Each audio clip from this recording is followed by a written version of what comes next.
तेज फुसफुसाते हुए। एक आदमी जेल में, एक एक्ट्रेस रेड कार्पेट पर, और दोनों के बीच करोड़ों के तोहफे, प्राइवेट जेट्स और पता है क्या, जेल से लिखे गए लव लेटर्स। सुनने में ये किसी बॉलीवुड फिल्म की स्क्रिप्ट लगती है ना? लेकिन ये कोई फिल्म नहीं है। ये ताकत के नशे की कहानी है, धोखे की, और ग्लैमर की चकाचौंध के पीछे जो अंधेरा है उसकी कहानी। और इस कहानी के सेंटर में बस एक नाम है, सुकेश चंद्रशेखर। आज हम इसी उलझी हुई कहानी की परतों को खोलेंगे। हमारे पास जो भी जानकारी है, जो रिपोर्ट्स हैं, उनके बेसिस पर यह समझने की कोशिश करेंगे कि आखिर ये सुकेश है कौन, जैकलिन फर्नांडिस इस सब में कैसे आई, और ये पूरा मामला हमें शोहरत, पैसे और धोखे के बारे में क्या बताता है। एक माया जाल की जिसे बहुत सोच समझकर बुना गया था। आज हम यही देखेंगे कि ताकत का ये भ्रम, जिसे हम इल्यूजन ऑफ पावर कहते हैं, वो आखिर कैसे बनाया जाता है, कैसे बेचा जाता है, और क्यों पढ़े लिखे समझदार लोग भी इसके शिकार हो जाते हैं। ओके, तो चलिए इसे खोल कर देखते हैं। तो ये सुकेश चंद्रशेखर है कौन?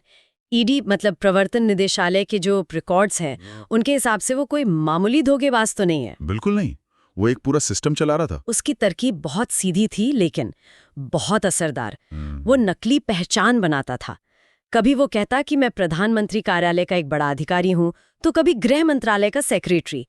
वो बड़े बड़े बिजनेसमैन और राजनेताओं के नाम ऐसे लेता था जैसे वो उसके साथ रोज शाम को चाय पीते हों। हाँ, और यही उसका सबसे बड़ा हथियार था। पर एक सवाल है, क्या सिर्फ बड़े नाम लेने से लोग करोड़ों रुपए दे देते हैं? ये इतना आसान है? नहीं, ये आसान नहीं है, पर यह एक बहुत गहरे साइकोलॉजिकल प्रिंसिपल पर काम करता है। इसे अथॉरिटी बायस कहते हैं। अथॉरिटी बायस? हाँ, मतलब जब कोई प्रधानमंत्री कार्यालय या किसी बड़े मंत्रालय का नाम लेता है, तो हमारा दिमाग सवाल पूछने के बजाय उस पर भरोसा करने लगता है। हम उस पद की इज्जत करते हैं, उस इंसान की नहीं। सुकेश इसी चीज का, इसी दिमागी शॉर्टकट का फायदा उठा रहा था। वो सिस्टम के प्रति हमारे भरोसे को ही हथियार बना रहा था। बिल्कुल। और इसके साथ वो एक और चीज इस्तेमाल कर रहा था, जिसे हालो इफेक्ट कहते हैं। जब उसने जैकलिन फर्नांडिस जैसी बड़ी स्टार्स के साथ अपनी जान पहचान का जिक्र किया, तो लोगों को लगा कि जो इंसान इतने कामयाब लोगों के साथ है, वो खुद भी भरोसेमंद और ताकतवर होगा। अच्छा। हाँ, एक अच्छी चीज बाकी सब पर पर्दा डाल देती है। वो लोगों को कोई सर्विस नहीं, बल्कि पहुंच और प्रभाव का एक सपना बेच रहा था। और लोग पैसा देते गए, करोड़ों रुपए। वो पहले भी कई बार जेल गया, लेकिन बल्कि हर बार वो बाहर आता और खेल पहले से भी बड़ा हो जाता। और ये पैटर्न उसके आत्मविश्वास को और बढ़ाता गया। उसे लगने लगा कि सिस्टम को धोखा देना कितना आसान है। और वो इस खेल का मास्टर बन चुका था। अब आता है कहानी का सबसे हैरान करने वाला हिस्सा। जिस वक्त ये करोड़ों का खेल चल रहा था, सुकेश दिल्ली की तिहाड़ जेल में बंद था। भारत की सबसे सुरक्षित मानी जाने वाली जेलों में से एक। हाँ, तो सवाल ये है कि एक कैदी जेल के अंदर से ये सब कर कैसे रहा था? ये किसी फिल्म जैसा नहीं लगता? ये फिल्म जैसा जरूर लगता है, पर यह हमारे सिस्टम की एक कड़वी सच्चाई भी है। रिपोर्ट्स के मुताबिक उसका पूरा नेटवर्क बाहर एक्टिव था। जेल के अंदर से? जेल के अंदर से। वो हाई एंड स्मार्टफोन इस्तेमाल कर रहा था, स्पूफिंग एप्स यूज कर रहा था, जिससे उसकी पहचान छिप जाती थी। और उसके लोग बाहर सब कुछ संभाल रहे थे, तोहफे खरीदना, पैसे पहुंचाना, सब कुछ। और ये पैसों का लेन देन कैसे होता था? हवाला के जरिए। मतलब एक पूरा अंडरग्राउंड बैंकिंग सिस्टम जो सरकारी नजरों से एकदम छिपा रहता है। इससे पैसों को ट्रेस करना लगभग नामुमकिन हो जाता है। वाह! तो सुकेश का शरीर जेल में था, लेकिन उसका दिमाग और उसका नेटवर्क पूरी आजादी से बाहर काम कर रहा था। कहते हैं ना कि जेल सिर्फ शरीर को बंद कर सकती है, नेटवर्क को नहीं। सही कहा। और ये सिर्फ एक इंसान की चालाकी नहीं है, ये सिस्टम की उन कमजोरियों को भी दिखाता है जो ऐसे लोगों को फलने फूलने का मौका देती हैं। और इसी नेटवर्क के जरिए जेल की चार दीवारी के अंदर से सुकेश ने बॉलीवुड में कदम रखा। और फिर इस कहानी में एंट्री होती है जैकलिन फर्नांडिस की।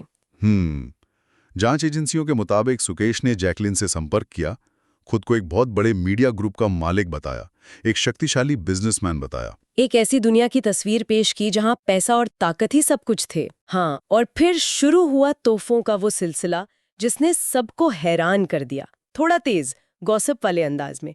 और हम यहाँ चॉकलेट या फूलों की बात नहीं कर रहे हैं। लिस्ट सुनिए।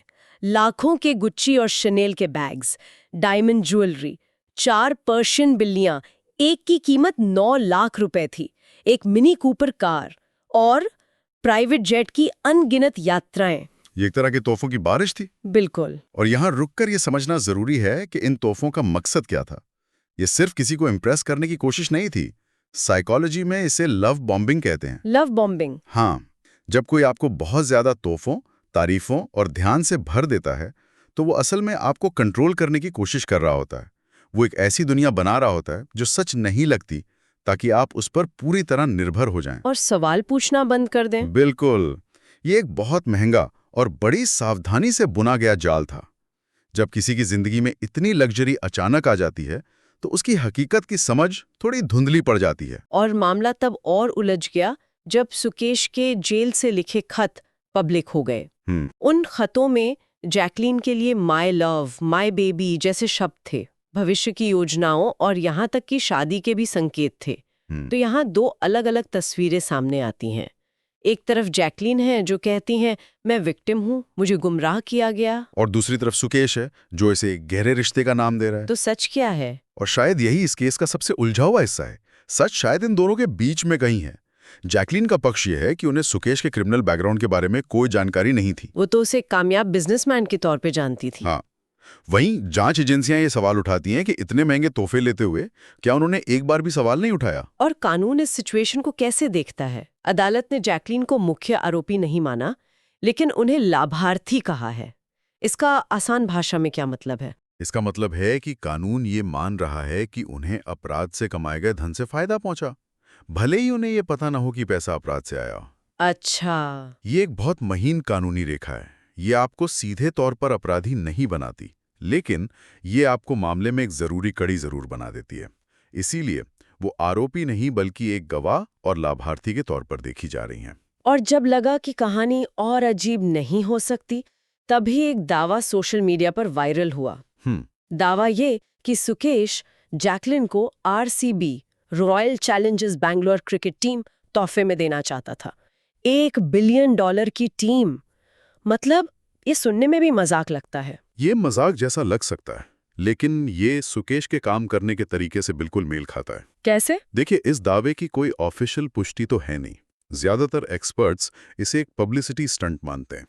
लेकिन सवाल यह है कि कोई ऐसा स्टंट करेगा क्यों? हाँ, वही तो। क्यों? क्योंकि उसका लक्ष्य है खबरों में बने रहना। जेल में रहकर आप गायब हो सकते हैं। ऐसे बड़े अविश्वसनीय दावे करके वो फिर से चर्चा में आ जाता है। वो अपनी ताकत का वही भ्रम, वही इल्यूजन ऑफ पावर बनाए रखने की कोशिश करता है। मतलब ये दावा सच होने के लिए नहीं, चर्चा में रहने के लिए किया गया था। बिल्कुल।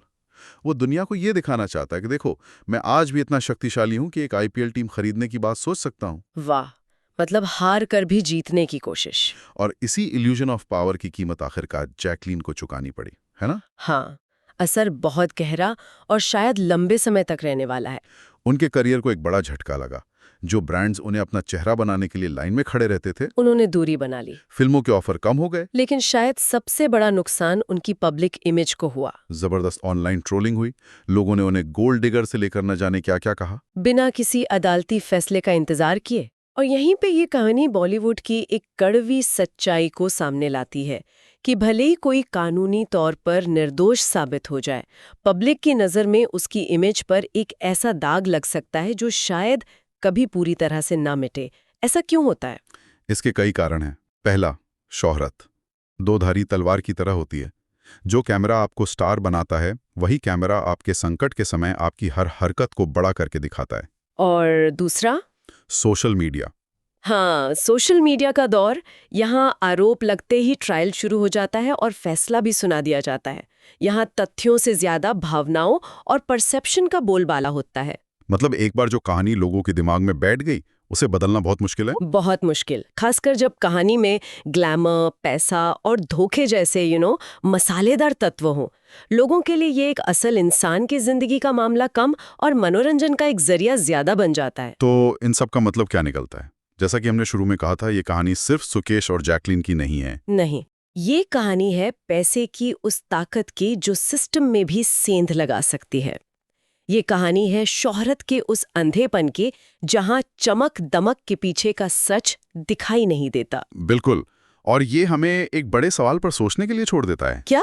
कि ग्लैमर और शोहरत की इस चमचमाती दुनिया में जहां हर चीज परफेक्ट दिखती है, जहां हर मुस्कान के पीछे एक कहानी होती है, कोई कैसे पहचाने कि क्या असली है और क्या सिर्फ एक महंगा, बड़ी सावधानी से बनाया गया भ्रम